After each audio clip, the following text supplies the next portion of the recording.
da segunda série do ensino médio, é um prazer estar aqui com vocês para mais uma aula aí de oficina de produções textuais. Você está no aprofundamento curricular Start, a hora do desafio, e hoje nós vamos trabalhar contos fantásticos. É uma aula de encerramento desse assunto, na verdade, apesar que esse assunto não se encerra tão fácil assim. A gente vai trazer mais alguns elementos desse contexto para vocês entenderem como funciona, tá? Então, só para a gente retomar aqui, na aula anterior, nós consolidamos as percepções sobre as características e especificidades do conto fantástico a partir da leitura, análise e fruição. Então, a gente analisou um conto fantástico. E hoje eu trouxe uma pessoa aqui muito especial para falar com vocês, né, que vai aprofundar ainda mais esse contexto histórico. Você vai entender muito bem, que é a professora Maria Fernanda. É um prazer ter você aqui comigo. O prazer é todo meu, tá? Muito obrigada pelo convite. Pessoal da segunda série do ensino médio, sejam bem-vindas, bem-vindos. É um prazerzaço, uma honra estar aqui com vocês para falar sobre literatura fantástica, que é uma das minhas paixões. E aí acabei descobrindo isso olhando na mesa do professor Ed, tinha esse livro, e aí ele me falou, não, é da Maria Fernanda. Eu falei, vou falar com ela agora. Né? Então foi na hora que eu falei, não, porque você vê o livro, e aí eu conversei com você, eu percebi realmente, isso que é importante, né? A gente trabalhar em equipe, assim, vendo que às vezes um professor que você nem imaginava, aquele assunto, ele domina ou ele gosta, né? E dessa forma a gente garante algum tipo de interdisciplinaridade, né? E a gente vai percebendo que o conhecimento humano é um só. Essa mania de dividir em caixinhas é nossa, né? É nossa, a gente inventou isso e a gente paga o preço, né? Então vamos à aula de hoje, que é realizar um bate-papo, então, sobre o realismo mágico e apresentar a leitura dramática e comentário crítico de contos fantásticos, que era a atividade que vocês tinham que fazer hoje. Então vai ter a participação aí do professor Ed, do professor Mauro Marcel, mas nós vamos aproveitar esse tempo. Como a gente sempre combina, eu vou deixar as duas questões já na tela. Qual o seu conto fantástico preferido? Você pode ir colocando pra gente agora e durante a interação. E o que mais te chamou a atenção no seu conto escolhido, tudo bem? E aí eu vou passar agora pra Maria Fernanda, porque ela tem aí bastante coisa muito bacana pra passar pra gente. E vamos entender um pouquinho o que é isso, o realismo mágico, o que é isso? Então vamos lá, tá? Pessoal, quando a gente junta essas duas palavras, bem, aí a gente começa pensando assim, existe um certo movimento literário que se chama realismo mágico. Numa primeira vista, num primeiro olhar, pode parecer uma coisa contraditória. Nossa, como é que pode realismo mágico ao mesmo tempo? Como é que é isso? Como que isso funciona? Então, o próprio nome desse movimento literário já é, por si, um convite, uma coisa bastante instigante, convidativa, para a gente tentar entender um pouquinho melhor, afinal de contas, o que é isso, já que a gente está falando de literatura fantástica, né? Não tem como a gente não passar pelo realismo mágico. Isso. E aí eu conto para vocês, pessoal, que o realismo mágico é uma corrente artística muito forte, uma corrente literária mais forte ainda, que corresponde à primeira metade do século XX, então dos anos 1901 até 1950, essa corrente do realismo mágico aparece e ganha muita força, principalmente na América Latina, em que ela era designada como Real Maravilhoso. Né? E do que se trata, então, esse real maravilhoso, esse realismo mágico? É uma espécie de resposta que nós, latino-americanos, damos para a literatura fantástica europeia. Contos de fadas, contos que tratam um pouco desse universo fantástico, são muito típicos da Europa e nós os lemos até hoje, mas a gente queria mostrar o seguinte, olha só, aqui na América Latina somos capazes de produzir literatura com características fantásticas tão boa quanto a que se tem na Europa. Inclusive, trouxe para eles o livro do Ítalo Calvino, Contos Fantásticos do século XIX, e traz esse apanhado muito rico, né? Riquíssimo. Mas tem uma especificidade o realismo mágico em relação aos contos fantásticos. Certamente, é isso mesmo, tá? Tem uma especificidade, a começar pelo tempo histórico, né? Então, ele se desenvolve ali nas décadas de 60, 70, e o que se procura fazer aqui na América Latina é aliar dois universos que, em princípio, parecem muito díspares, que são a tecnologia, a vivência real, os fazeres humanos e a superstição, né? Como literatura, como corrente artística propriamente nascida aqui na América Latina, a gente está em um contexto histórico que é importante também de ser levado em consideração, né? Tá?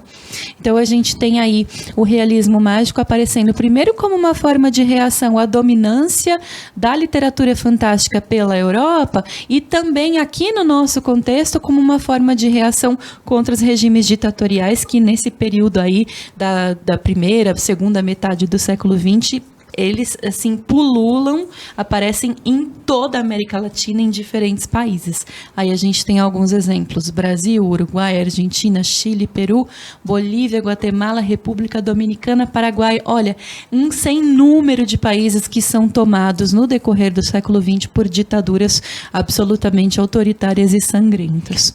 Foi o que eu percebi no Cortázar, né? Ele faz uma denúncia ali, principalmente no Casa Tomada. A Casa Tomada, que é o conto mais famoso do Julio Cortázar, é um conto em que ele vai, de alguma forma, alegorizar, apresentar de uma forma metafórica o que estava acontecendo no seu país durante a ditadura.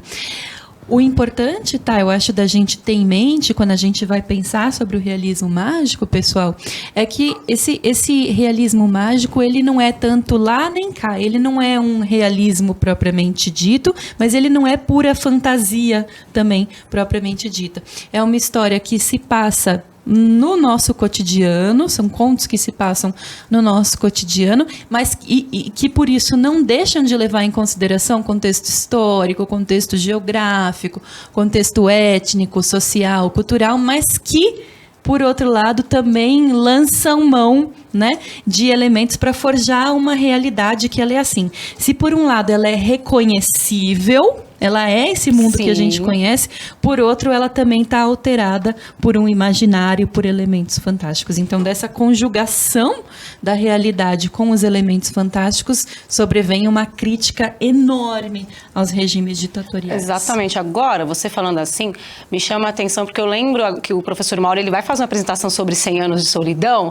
Eu acho que valeria a pena a gente chamar agora, porque você vai ter uma leitura dramática e uma análise crítica ao mesmo tempo. E eu convidei o Mauro Marcel para fazer aí com a gente essa análise. Então eu vou pedir para colocar o vídeo do professor Mauro apresentando aí um pouquinho de 100 anos de solidão e vocês já estão entendendo esse contexto histórico que a professora Maria Fernanda acabou de apresentar para a gente. Vamos lá então?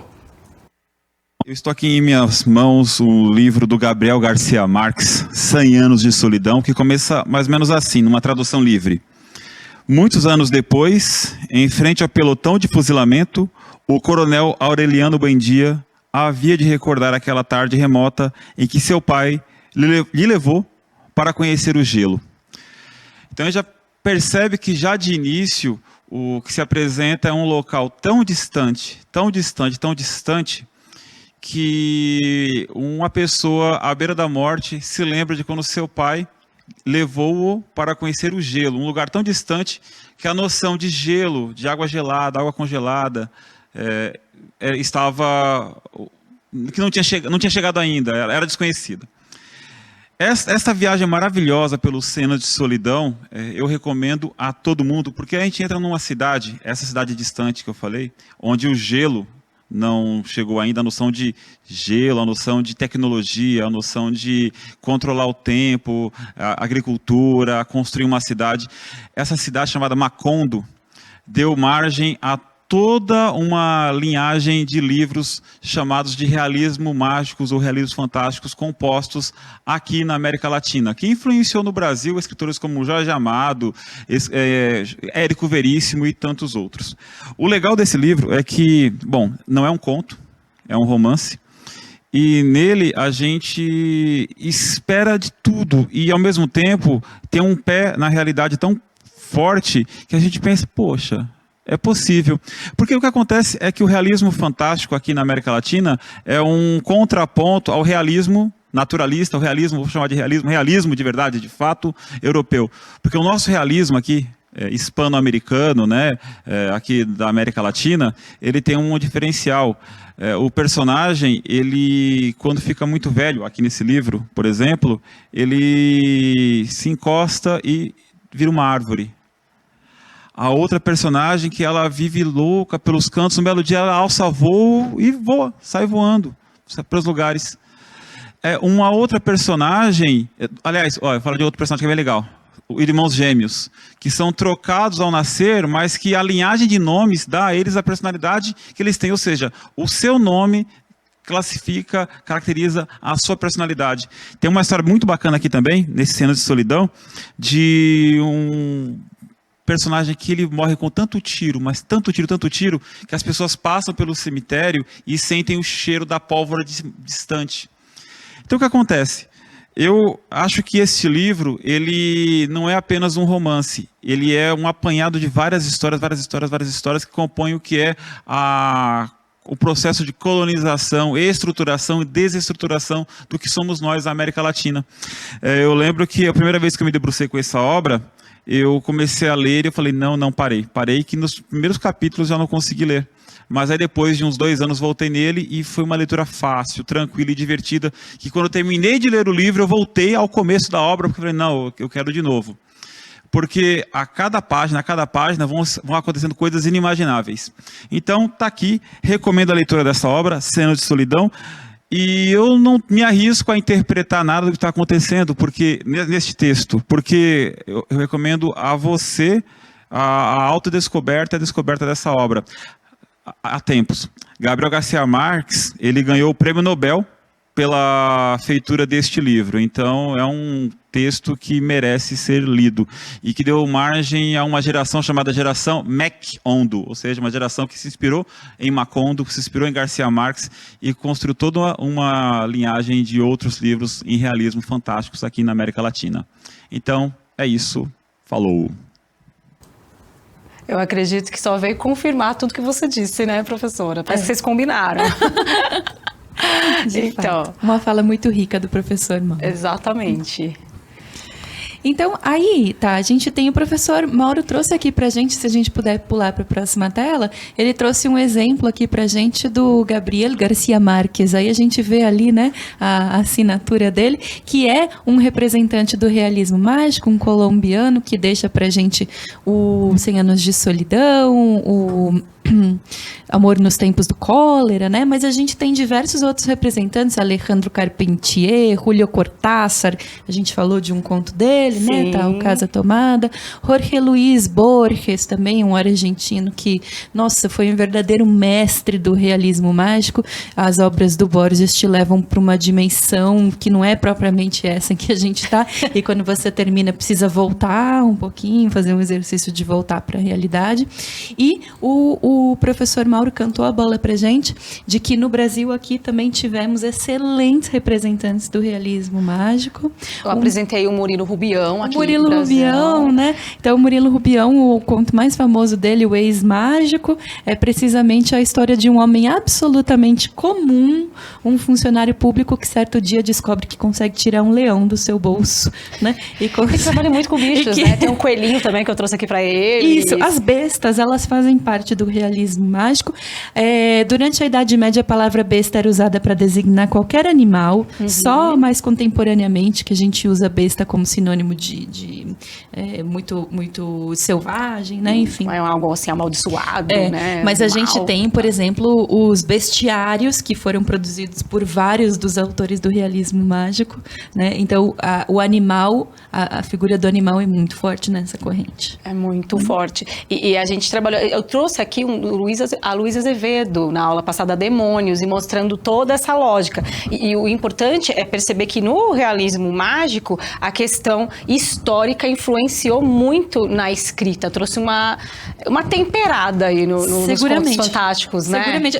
Eu penso que, de forma geral, toda e qualquer produção escrita está profundamente influenciada pelo contexto histórico. Algumas são mais e outras são menos perceptíveis. No caso do realismo mágico, isso é gritante. Era intencional, inclusive, que aparecesse ali uma denúncia ao contexto histórico em que se vivia. Mas essa denúncia não é óbvia, ela não é trivial. Exatamente. E ela não está dada de forma mastigada para o leitor, que precisa fazer um exercício de interpretação. Ele tem que ler uma vez, ler duas, ler três, ficar, o que é isso? Eu leio o Homem de Areia e eu fico assim...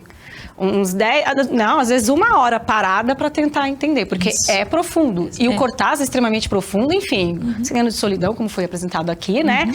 A gente tem que apresentar agora mais um conto aí, na verdade é um mini conto. O Ed, ele deu uma avançada, sabe? Eu quero também dar um alô pra Vivi, pra Prof. Vivi, que tá aqui com a gente, falando que leu, né, o livro que o Mauro apresentou, e falando da maturidade do leitor. Realmente, então é preciso ler. Vamos lá conhecer um pouquinho mais aí de uma obra em inglês, depois ele vai traduzir, gente, então fique tranquilo, se vocês não entenderam a princípio, mas já é um mini conto. O Ed tá avançando aí, vamos ver a apresentação do professor Ed. Nicholas was older than sin. His beard could not grow whiter. He wanted to die. The dwarfish natives of Arctic caverns did not speak his language, but conversed in their own twittering tongue, conducted miscomprehensible rituals when they're not actually working with the factories. Almost every year, they forced him, sobbing and protesting, into endless night. During the journey, he would stand near every child in the world, leave one of the dwarves' invisible gifts in its bedside. The children slept frozen in time. He envied Prometheus and Loki, Sisyphus and Judas. His punishment was harsher. Ho, ho, ho. Nicholas era mais velho que pecado e a sua barba não podia ser mais branca. Ele queria morrer. Os pequenos nativos da caverna do Ártico não falavam sua língua, mas conversavam na sua pequena linguagem estranha, conduziam rituais incompreensíveis quando não estavam trabalhando nas suas fábricas. Uma vez por ano, eles o forçavam, entre soluços e protestos, na noite interminável. Durante a jornada, ele deveria até cada criança do mundo e deixar um presente invisível dos anões ao lado de suas camas. As crianças dormiam congeladas no tempo. Ele invejava Prometeus, Loki, Sísifo e Judas. Sua punição era mais dura. Ho, ho, ho. Esse é o conto Nicholas Era, do Neil Gaiman, né? Ele está no livro Fumaça e Espelhos, Contos e Ilusões, e é um dos meus livros de contos favoritos, né, do Neil Gaiman. Esse é um microconto aqui, né, mas ele tem vários contos ótimos. Um deles é esse aqui, Nicholas Era. O Preço também é um conto muito bom. Tem também Neve, Vidros e Maçãs, né? E a maioria deles tem um estilo muito forte do Neil Gaiman, que é ter um final às vezes surpreendente, e algumas personagens que elas sempre habitam os mitos, habitam o imaginário, e ele faz uma releitura dessas personagens, ele coloca essas personagens, insere essas personagens nos seus contos, né? Então, às vezes, né, eu até pergunto para meus alunos, né, quem que é esse Nicholas? Conseguiram entender quem é Nicholas? Porque tem gente que percebe na primeira linha, tem gente que percebe na segunda, tem gente que percebe no final, né? E tem gente que não percebe, né? Mas ele também não fala só desse Nicholas, ele fala do Prometeu, que era aquele deus que ele foi punido pelos deuses, os corvos comiam o fígado dele eternamente, o Sísifo que empurrava a pedra por toda a eternidade, no final do dia a pedra rolava de volta, o Loki que no final dos dias ele ficava deitado e a serpente pingava na cabeça dele, né?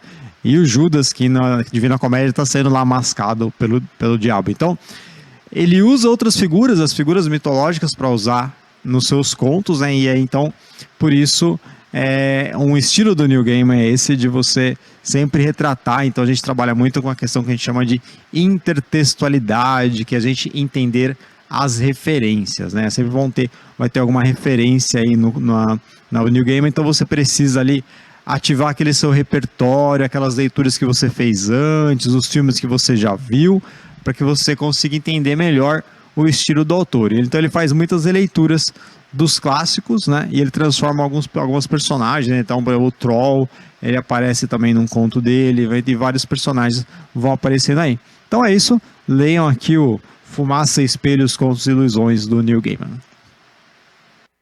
Então foi um prazer, Mafê, ter você aqui. Fique com a gente, porque a gente vai fazer uma vinheta e volta para conversar com vocês ao vivo, tá bom? Então, beijo grande, Mafê, é um prazer mesmo. Prazer é meu, imagina. E a gente volta ao vivo com a galera que tá aqui no aplicativo com a gente, tá? Essa que o Ed falou é um pouquinho engajada com a próxima aula. Então, na próxima aula, a gente comenta um pouquinho mais sobre o que o professor Ed falou. Avalie a nossa aula. Beijo grande e até a próxima. Tchau, tchau.